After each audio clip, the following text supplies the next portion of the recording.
Allahumma sholli wa sallim wa barik ala sayyidina Muhammad wa ala alihi wa ashabihi. Ya ayyuhalladzina amanu taqullaha wa baghi ilaihi wasilata wa jahidu fisabilihi la'alakum tuflihun. Bapak Ibu, saudaraku sekalian yang dirahmati Allah, alhamdulillah kita bersyukur kepada Allah. Di hari ini Jumat Jumat ini sampun Sabtu nggih. Cuman Sabtu nggih. Oh niki Jumat. Nek ndamel Masehi niki Jumat. Nek ndamel Hijrah sudah masuk Sabtu karena setelah maghrib nggih. Dalam keadaan sehat walafiat, monggo kita awali dengan basmalah. Bismillahirrahmanirrahim. Nggih, Bapak Ibu. Tulisan niki napa nggih? Pause napa niki, Bapak? La ilaha illallah Muhammadur Rasulullah. Inilah yang disebut dengan password kunci masuk surga. Ya. Jadi orang berbuat sebaik apapun, kata Prof. Maryunani, laptop ini masa wapi, ya, gak iso dibuka, gak duwe passwordnya. Ya. Demikian juga sebaik apapun orang itu di dunianya, kalau tidak tahu passwordnya masuk surga, dia tidak akan bisa masuk surga. Ya. Wonten pundi kunci surganipun? Kunci surganya di Gria Santa Blok L. Miftahul Jannah, ya, Miftahul Jannah, kunci. Nah, kunci surganya ini kalimat la ilaha illallah Muhammadur Rasulullah. Nggih. Pak Esti ketika nanya temanya nopo, nah, saya tawarkan temanya ini. Jika putus amalku, engkaulah harapanku. Nih. Jika putus amalku, engkaulah harapanku. Saya yakin kita sudah maklum perbedaan antara bumi dan dunia. Bumi dan dunia. Bumi ini tempat, dunia ini aktivitas kita. Dunia ini aktivitas kita. Seluruhnya bumi ini diserahkan kepada manusia. Waladzi khalaqalakum ma fil ardi jami'ah. Al-Baqarah 29. Dia Allah telah menciptakan bumi ini untukmu semuanya. Walaqad makanakum fil ardi wa ja'alna lakum fiha ma'ayis. Qalilan ma tashkurun. Di Al-Baqarah, di Al-A'raf ayat 10. Dan sungguh kami Allah tempatkan kalian ini di bumi. Dan kami jadikan untukmu apa-apa yang ada di bumi ini ma'ayis, sumber penghidupan. Qalilan ma tashkurun. Sedikit sekali kalian bersyukur. Ketika manusia itu masuk di kehidupan dunia, itu berarti ketika dia keluar dari rahim ibunya. Ketika keluar dari rahim ibunya, surat An-Nahl menjelaskan kepada kita, wallahu akhrajakum min butuni ummahatikum la ta'lamuna syai'ah wa ja'ala lakumus sam'a wal absar wal afidah la'alakum tashkurun. Dikeluarkan kamu dari perut ibumu dalam keadaan tidak tahu apa-apa. Kemudian Allah jadikan pendengaran, penglihatan dan hati agar kalian bersyukur. Berarti kehidupan di dunia ini sebenarnya dalam rangka untuk melaksanakan ibadah sebagai ungkapan rasa syukur. Sebagai ungkapan rasa syukur. Maka Allah ingatkan fadzakuruni adzakurukum washkuruli wala takfurun. Ingatlah kepadaku Allah, niscaya aku Allah akan ingat kepadamu. Bersyukurlah atas nikmatku, janganlah engkau menjadi orang yang kufur. Rasulullah mengajarkan kepada kita, Allahumma a'ini ala zikrika wa syukrika wa husni ibadatik. Pertama, mohon dibimbing untuk ingat kepada Allah. Setelah ingat kepada Allah, ya, bersyukur atas nikmatnya. Bentuknya seperti apa? Bentuknya ibadahnya semakin baik, semakin berkualitas. Jadi orang yang bersyukur itu konkretnya ibadahnya semakin baik. Nah, sebaik-baik amal ibadah itu sholat. Makanya perbaiki sholatmu, Allah akan memperbaiki hidupmu. Perbaiki sholatmu, Allah akan memperbaiki hidupmu. Sampai-sampai kalau keluarga kita itu rewel, kakean banyak masalah, kakean tuntutan, kakean keinginan dalam rangka mengisi kegiatan kehidupan di dunia, Allah perintahkan ini supaya ajaklah keluargamu untuk sholat. Wa'mur ahlaka bisolat wastobir alaiha. Laksanakan sholat itu dengan sabar. Dengan sabar. Ojo cepet-cepet. Sabar. Ini. Nahnu nas'aluka, nahnu narzukuka, ini. Wal akibatu lit taqwa. Surat Toha ayat 132. Sabarnya sholat itu mesti secara secara gerakan tumakninah, secara bacaan dipahami bacaannya, karena Allah tahu persis setiap perubahan gerakanmu dalam sholat. Surat Asy-Syu'ara mulai dari 217 sampai 219. Nah, kemudian janganlah engkau mendekati sholat kalau engkau dalam keadaan mabuk, sampai engkau paham apa yang kau ucapkan. La takhrabu sholat, ya, dalam surat An-Nisa 43. Jangan mendekati sholat. Ini kalau engkau dalam mabuk, hatta ta'lamu ma taqulun, sampai engkau paham apa yang kau ucapkan. Berarti mabuk itu orang yang tidak paham atas apa yang diucapkan. Pernah kita mabuk? Belum pernah. Ibu-ibu pernah mabuk? Sekarang pertanyaan saya rubah. Adakah ucapan bacaan dalam sholat yang kita tidak paham? Sekarang dibalik. Adakah bacaan dalam sholat yang kita ucapkan yang kita tidak paham? Okay. Alhamdulillah paham semua. Jangan sampai ada yang tidak paham. Ya, kalau sudah paham nanti ditadaburi. Misalnya Rabbik firli warhamni wajburni warfa'ni, misalnya itu. Lalu ucapan dalam rukuk dan sujud apa? Jangan sampai tidak paham. Karena kalau tidak paham nanti gerakan sholat kita ini bukan dorongan atas pemahaman apa yang kita ucapkan. Nggih, Bapak Ibu. Nah, inilah sebenarnya kehidupan di dunia sebagai ladang untuk berbuat amal soleh untuk bekal kehidupan akhirat. Berarti bumi itu beda dengan dunia. Dengan dunia. Ya, ad-dunya itu artinya singkat, artinya pendek, artinya kehidupan. Ya, kehidupan. Oke, ternyata perintahnya untuk bersyukur. Oleh karena itulah ada nasihat. Dunia ini sebenarnya kebun yang indah. Dunia ini kebun yang indah. Yang dihiasi oleh 5 hal. Apa 5 hal itu? Ilmunya ulama cendekiawan.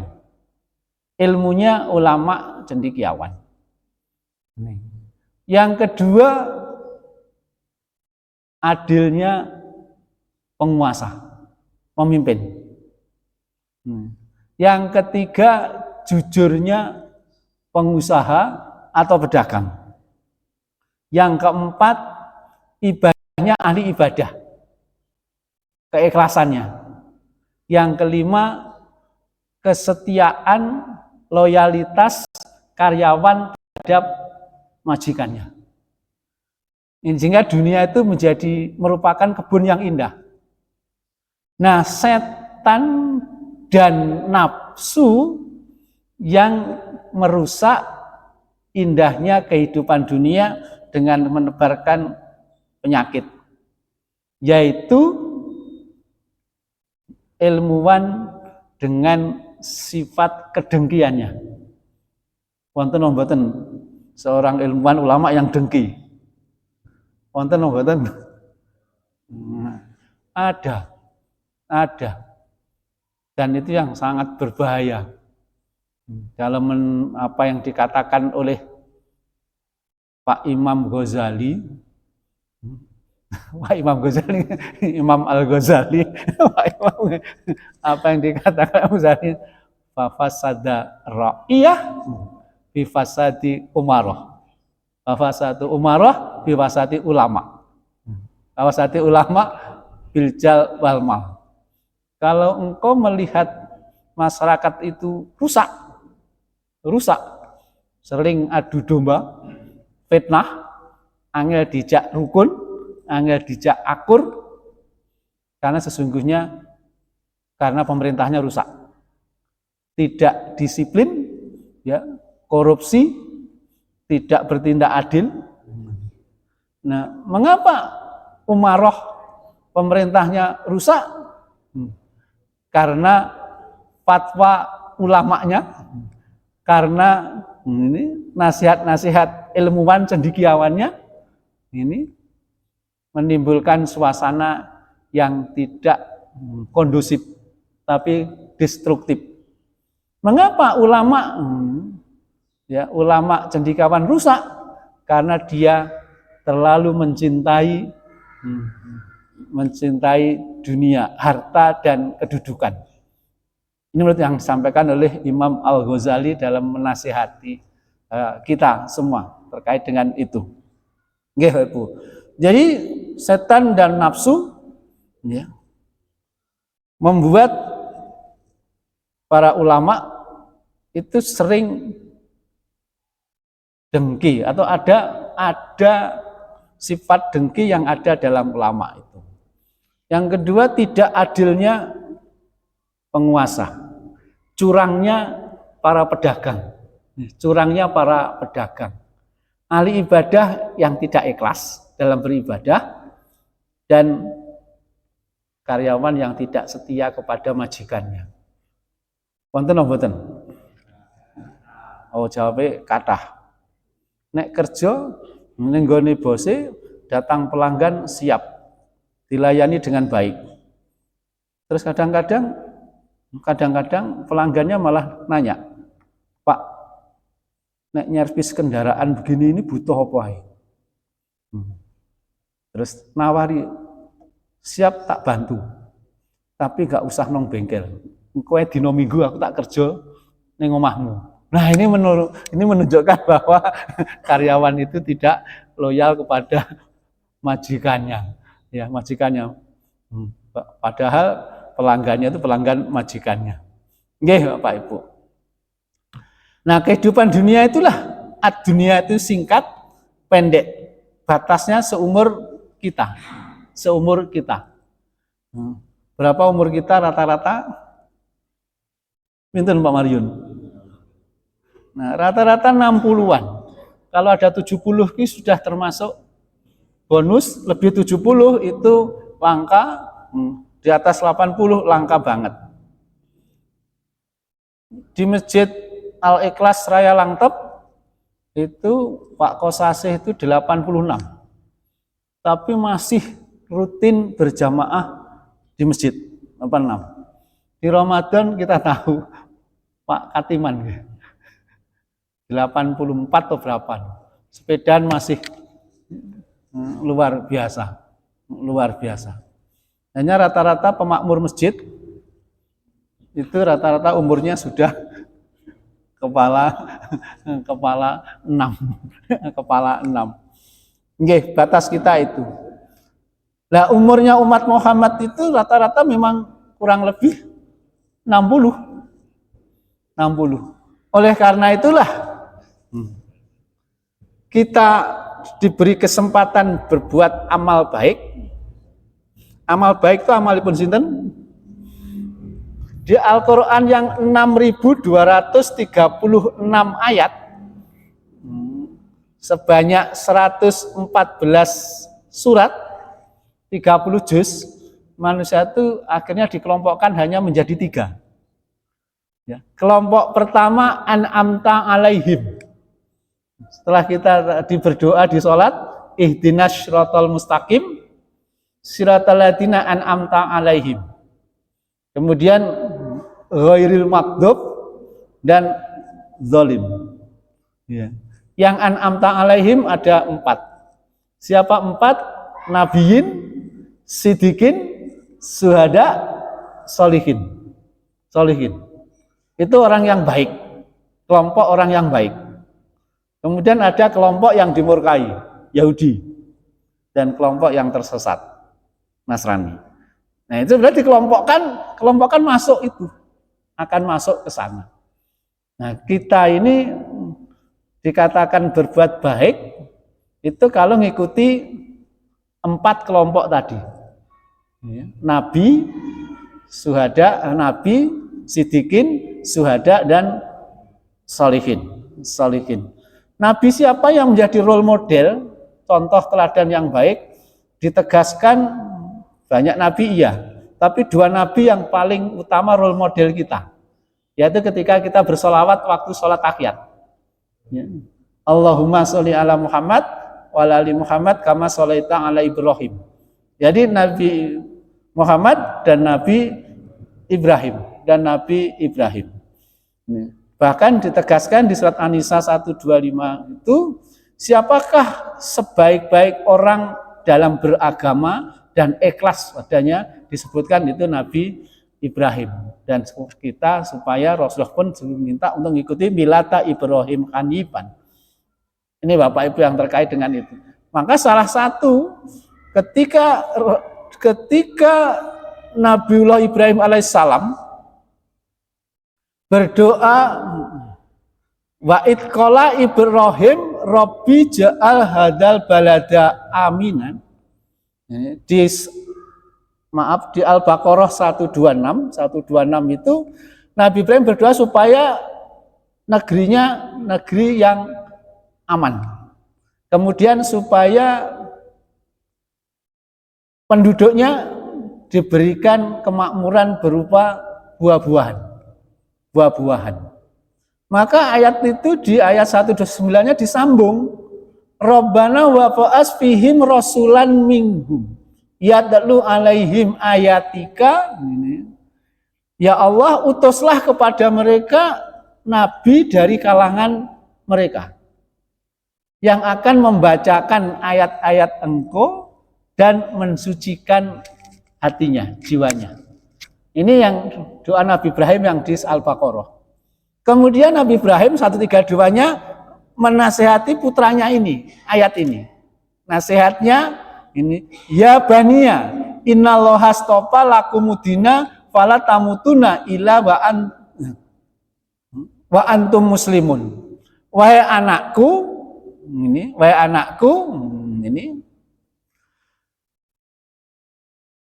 wahai anakku, sesungguhnya Allah telah memilih agama ini untukmu. Innallaha astofa lakumudina fala tamutuna illa wa antum muslimun. Jangan sampai engkau meninggal kecuali dalam keadaan muslim, berserah diri kepada Allah. Jadi pemberi nasihat kepada anaknya.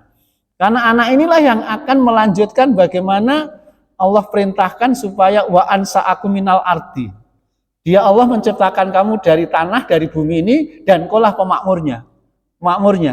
Jadi supaya bumi ini tetap selalu makmur, ini otomatis dari generasi ke generasi harus mengikuti panduan petunjuk bagaimana memakmurkan bumi dalam rangka peran wa'id qala rabbuka lil malaikati inni ja'ilun fil ardi khalifah yang ayat 30-nya. Ini Bapak Ibu. Jadi umur manusia itu pendek, Tetapi walaupun pendek umurnya Rasulullah, umur umat Rasulullah itu, manusia diberi kesempatan. Semua putus amalan anak Adam kecuali 3, kan nggih? Kecuali 3. Anak yang soleh, yang pertama tentunya amal jariah. Ini kemudian ilmu yang manfaat, anak yang soleh. Anak yang soleh. Anak soleh itu berarti ilmunya manfaat. Untuk mendapatkan ilmu yang manfaat berarti harus ada tempat atau wadah kegiatan itu. Apa itu? Masjid. Gampangannya masjid. Ya, gampangannya masjid. Karena apa? Amal jariah untuk membangun masjid ini, walaupun yang amal meninggal, selama masjidnya masih dimakmurkan, maka yang beramal tetap memperoleh nilai itu. Nah, di masjid ini harus ada kegiatan. Kegiatannya menyiapkan generasi menjadi orang yang ilmunya nafi'an. Maka doanya Allahumma inna nas'aluka ilman nafi'an wa rizqan thayyiban wa amalan mutaqabbalan. Imam Al-Ghazali menasihati amal ilmu yang tidak diamalkan atau orang beramal tanpa ilmu itu sia-sia. Ilmu tanpa diamalkan itu gila. Ini yang dinasihatkan oleh Imam Al-Ghazali. Nggih, Bapak Ibu. Jadi doa Nabi Ibrahim, ya, bagaimana memakmurkan sebuah negeri? Yang pertama, agar penduduknya mengikuti apa yang dibacakan oleh Rasul. Ini tadi, oleh Rasulullah tadi. Kemudian untuk anaknya dinasihati, ikuti agama ini, jangan sekali-kali mati kecuali engkau dalam keadaan berserah diri kepada Allah. Nggih. Oleh karena itulah, Bapak Ibu sekalian, kita ini diperintahkan untuk bertakwa. Ya ayyuhalladzina amanu ittaqullaha haqqa tuqatih wa la tamutunna illa wa antum muslimun. Jadi perintahnya jelas. Bertakwalah kepada Allah sebenar-benar takwa. Modal memakmurkan bumi ternyata iman dan takwa. Modal memakmurkan negeri ternyata iman dan takwa. Walau anna alal qura amanu wal taqu la fatahna alaihim barakatun minas samawati wal ardh. Sekiranya penduduk suatu negeri ya, beriman dan bertakwa, pasti aku Allah bukakan keberkahan dari langit dan dari bumi. Penduduk suatu negeri berarti bukan individu, bukan perorangan, berarti berjamaah. Berarti berjamaah. Nggih. Gria Santan ini termasuk negeri.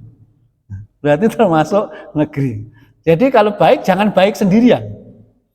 Jadi kalau sholat jangan sholat sendirian. Perintahnya kan wa aqimus shalah. Tegakkan sholat. Warka'u ma'arrokiin. Rukuklah bersama-sama dengan orang yang rukuk. Ya, surat Al-Baqarah ayat 43 itu. Rukuklah bersama orang rukuk, berarti berjamaah.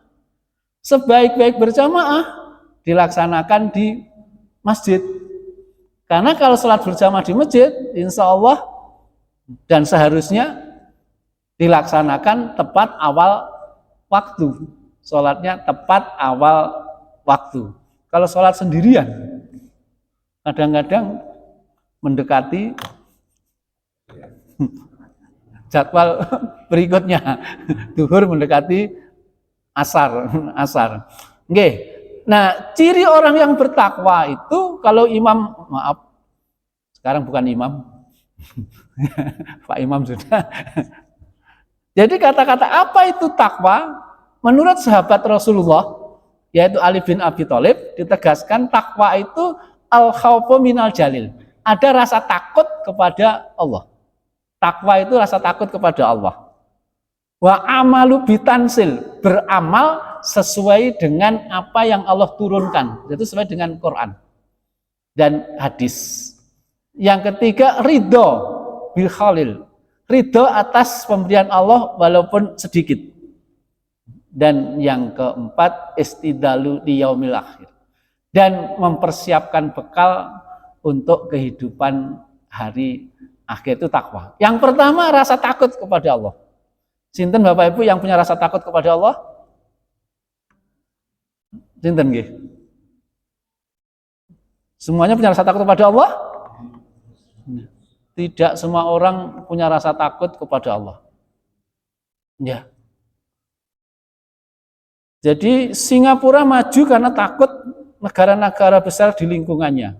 Israel maju karena takut dengan orang Arab. Indonesia tidak maju karena tidak ada yang ditakuti. Allah pun tidak ditakuti. Makanya korupsi merajalela karena tidak ada rasa takut. Siapa yang punya rasa takut kepada Allah? Menurut perspektif Al-Quran surat Fatir ayat 28, innama yakhsyallah min ibadihil ulama. Yang takut kepada Allah itu orang yang berilmu. Makanya ciri orang yang berilmu salah satunya punya rasa takut kepada Allah. Jadi kalau orang itu semakin bertambah ilmunya tidak takut kepada Allah, itu yang dikatakan Imam Al-Ghazali itu orang gila. Orang gila tadi. Makanya orang berilmu apakah mesti harus belajar punya gelar panjang di universitas? Tidak. Mohon maaf, ya, bukan berarti mendukung apa kata Pak Prabowo yang katanya cerdas tidak harus sekolah. Yang sekolah saja tidak cerdas, apalagi yang tidak, apalagi yang tidak sekolah. Maksudnya ilmu itu harus jelas bahwa sumbernya Al-Quran dan hadis. Qurannya surat Al-Ankabut surat 39 ayatnya 49. Bal huwa ayatun bayinatun fi suduril ladzina utul ilmu. Al-Quran itu ayat-ayat yang nyata di dalam dada orang yang berilmu. Dalam surat Al-Ankabut surat 29 ayatnya 49. Sakit nanti dipersani sendiri. Al-Quran itu ayat-ayat yang nyata dalam dada orang yang berilmu. Berarti ciri orang yang berilmu itu dalam dadanya, hatinya, endapan ayat-ayat Quran. Ibaratkan teko, kalau isinya air putih, keluarnya air putih, kalau isinya teh, keluarnya teh. Demikian juga kalau hati ini isinya endapan Al-Quran, maka lesannya, tutur katanya, perilakunya juga nilai-nilai Quran. Itulah yang oleh Ali bin Abi Thalib, jaga hatimu. Hatimu akan menjaga pikiranmu. Jaga pikiranmu, pikiranmu akan menjaga lesanmu, jaga lesanmu, lesanmu akan menjaga tindakanmu, dan tindakan yang berulang-ulang namanya habit, itulah yang menentukan akhir hidupmu. Apakah husnul khotimah, apa su'ul khotimah. Ini yang penegasan Ali bin Abi Thalib. Sementara orang yang tidak beragama dengan baik, dikiranya ilmu itu sumbernya hanya akal pikir, logika. Padahal Quran menegaskan itu. Sampai-sampai kalau engkau beramal, ini wa may yu'adim sya'airillah, ini fa innaha min taqwal qulub. Orang yang syiar agama Allah berbuat amal soleh, sesungguhnya itu dorongan ketakwaan hati. Ya, ketakwaan hati.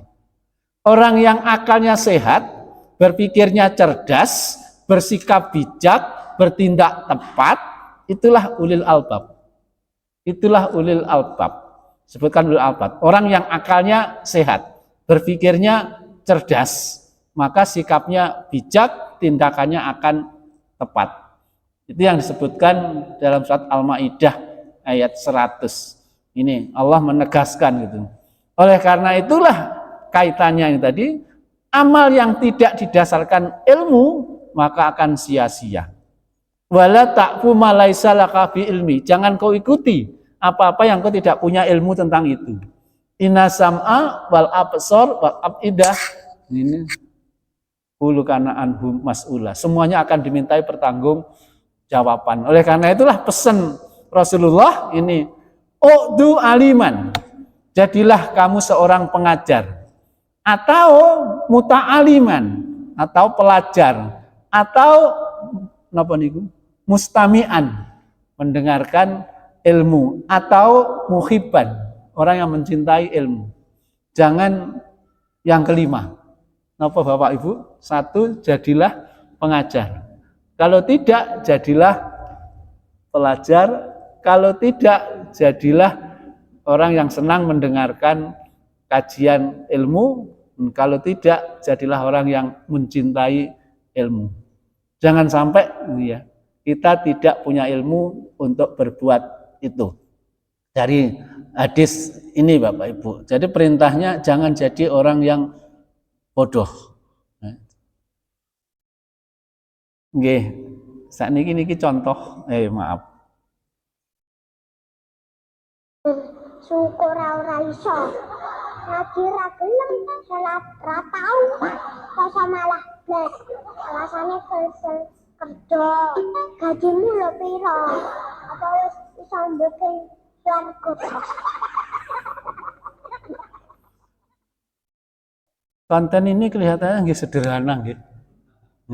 Tapi pesannya akan menarik karena dituturi wong padha tuwake itu kadang-kadang angel. Tapi dituturi anak-anak ini kadang-kadang direnungne ya bener juga ya.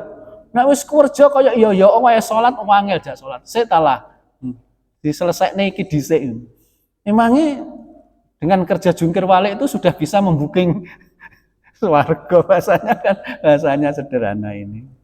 Di tengah kondisi yang membahayakan, gadis Gaza ini harus pergi mengungsi. Namun di usia kanak-kanaknya, yang dia bawa bukanlah sebuah mainan, tapi sebuah Al-Quran dan hanya sebuah bantal untuk sandaran tidurnya. Seorang jurnalis yang berada di sampingnya merekam momen tersebut. Para warga terpaksa harus meninggalkan rumahnya untuk mencari tempat tujuan yang aman. Mereka harus berjuang dan bertahan, meski tak tahu kemana harus pergi. Dan Al-Quran yang dipegang erat gadis itu menjadi simbol bahwa dia akan selalu mengingat Tuhannya, meski dalam keadaan apapun. Ini pendidikan yang luar biasa. Di tengah-tengah ketidaknyamanan, ternyata yang ditanamkan kepada generasi sebagai pelanjut amal, bukan mainannya yang dibawa, tapi bawa Al-Quran. Kemana-mana yang dibawa Al-Quran karena tahu persis ini yang akan menjadikan dia selamat. Nggih. Nah, Luqman, sanes Pak Luqman niki Luqman yang di ayat yang di atas itu bagaimana menasihati anaknya. Ya baniya, la tusrik ya bunaya, la tusrik billah, inna syirka la dzulmun azim. Janganlah engkau berbuat syirik. Berarti ajaran yang utama pertama adalah masalah tauhid. Masalah tauhid, fa'lam annahu la ilaha illallah ini. Berilmulah kamu. Orang yang berilmu akhirnya sadar, paham bahwa tidak ada ilah kecuali Allah. Ya, kecuali Allah. Ini pendidikan yang luar biasa. Ini juga pendidikan. Tidak tahu ini putune Pak Agus apa putune sapa ini. Ini.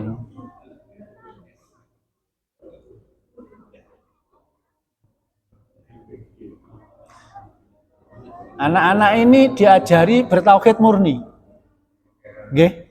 Kan promosinya rokok itu membunuhmu. Tapi bagi anak-anak enggak. Mati hidup itu tergantung pada Allah. Ini diajari tauhid murni. Nggih, ini Bu. Ini tantangan kita ya, tantangan kita. Ada yang bapaknya tuh rela membiayai berapapun dan silahkan enggak apa-apa ngerokok, yang penting kamu mau ngaji sampai begitu, karena enggak bisa ninggalin rokok.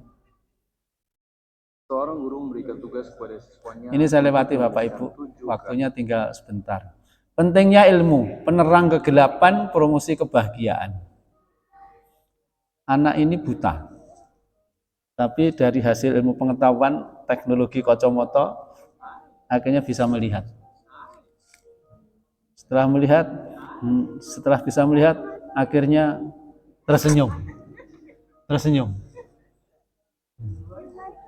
senang. Dari tidak bisa melihat kegelapan, akhirnya dia bisa melihat. Itulah makna ilmu, menerangi orang yang dalam kegelapan. Ditutup? Boleh nambah? Boleh nambah nggih. Nggih.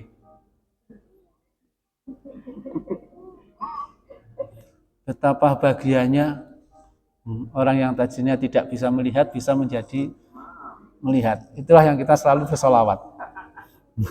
Ya, bersolawat kepada Rasulullah yang dulu hidup kita dalam kehidupan jahiliyah, kegelapan, tidak bisa membedakan mana yang baik, mana yang buruk. Kehadiran Rasulullah sebagai pembimbing kita untuk dari kegelapan menuju terang benderang. Maka ilmu itu yang pertama mesti menyelesaikan masalah. Yang kedua mempromosikan kebahagiaan. Nggih, yang ini kula lewati. Artinya substansinya inilah pentingnya kita mencari ilmu. Dari yang tidak tahu menjadi tahu. Maka Rasulullah mengatakan, ya, di antara keutamaan dari umatku, dia selalu bahagia, ya, gembira di tengah-tengah banyaknya manusia, ya, karena ingin menunjukkan betapa luasnya rahmat Allah. Di depan umum dia bahagia. Tetapi dalam kesendirian dia menangis karena merenungkan nasib dirinya nantinya.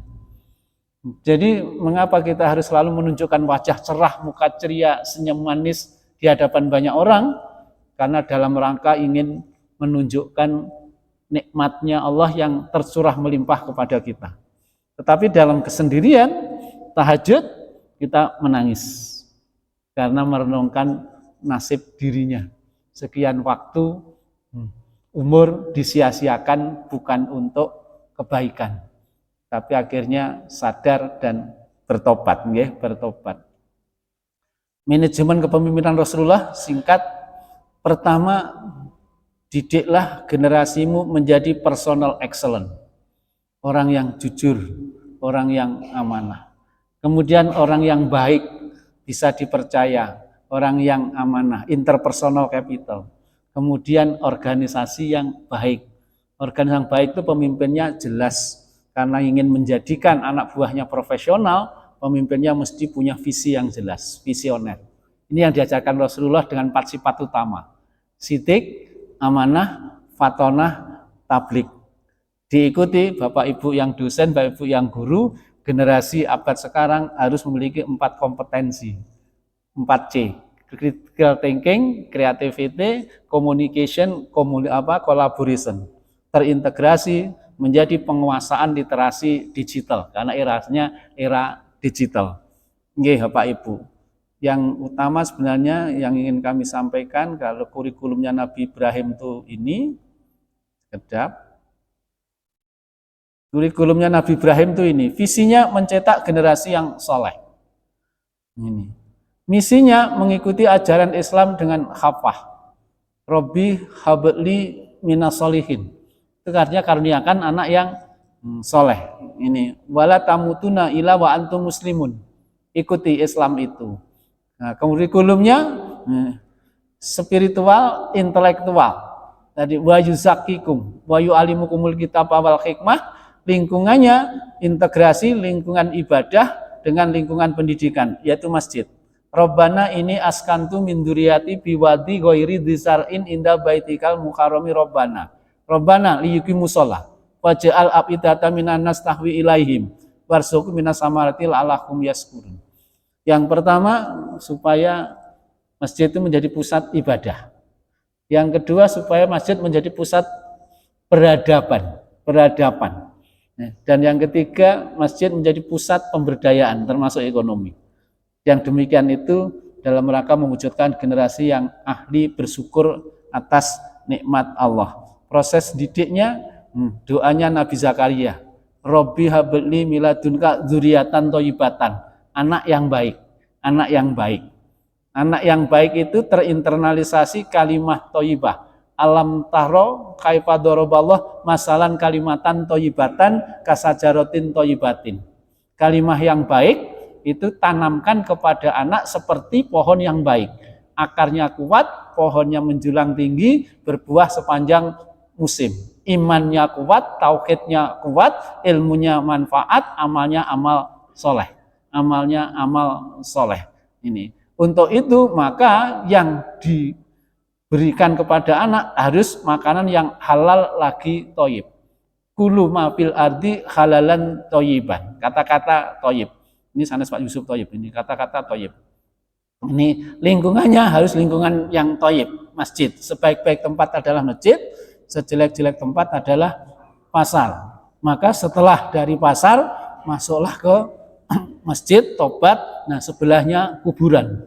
Nah banyak saya lihat kemarin saya dengan Pak Martono CS peresmian masjid di Tirto Yudo itu, ternyata sebelahnya pasar, kemudian masjid, sebelahnya kuburan, baru pantai selatan. Nah diingatkan, wis masih enom, masih jabat, curang-curang titik, ya wis biarlah masa lalu. Nah sekarang kesempatan untuk tobat, karena ingat sebentar lagi ada kuburan. Nah ini man amila soleha min bahwa mukmin, maka orang yang beramal soleh kan dasarnya iman diberi khayatan toyibatan. Kalau generasinya khayatan toyibatan akan terbentuk baldatun toyibatun. Jadi rumus memakmurkan negeri itu mesti masyarakatnya harus khayatan toyibatan, kehidupannya yang baik. Oleh Ibnu Abbas dijelaskan hati yang penuh rasa syukur, pasangan yang soleh-soleha, anak yang baik, harta yang halal, lingkungan yang baik, kemudian umurnya yang baik, kemudian semangat beragamanya baik ini. Ini Bapak Ibu, iman ditanam di dalam hati, ya, diberi petunjuk ke hatinya berupa ilmu ke dalam hati, berbuat amalnya atas dasar dorongan hati. Ini sebenarnya sehingga munculnya ini.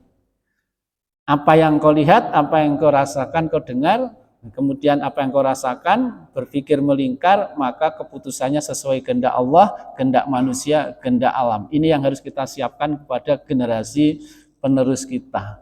Generasi itu akan baik kalau prinsipnya dalam pembelajaran Islam itu kisah disampaikan dengan keteladanan secara pembiasaan. Nah, rumusnya paksa, bisa, biasa. Kita ke masjid itu kalau tidak dipaksa, abot. Yang maksa jangan orang lain, diri kita. Itu yang dikatakan nafsu tadi itu, nafsu. Kita harus paksa diri kita, akhirnya ternyata bisa, akhirnya biasa, kalau kehilangan kecewa. Dulu kita sulit untuk tahajud. Sekarang kalau tidak tahajud, rasanya ada sesuatu yang hilang. Nah ini berarti rahmat Allah yang melimpah kepada kita. Saya kira begitu Bapak Ibu sekalian, kerangka pengembangan sistemnya seperti ini. Nggih, ada yang mau disampaikan? Cekap nggih, kesimpulannya napa?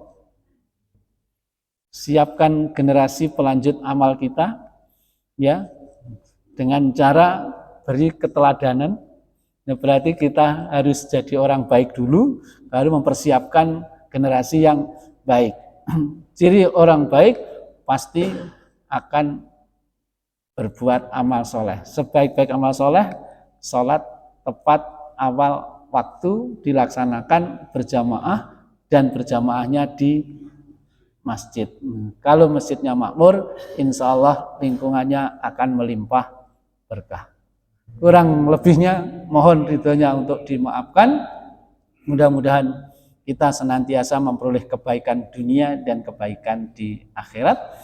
Kita tutup dengan doa kafaratul majelis. Subhanakallahumma wa bihamdika asyhadu an la ilaha illa anta astaghfiruka wa atubu ilaik. Alhamdulillahirabbil alamin.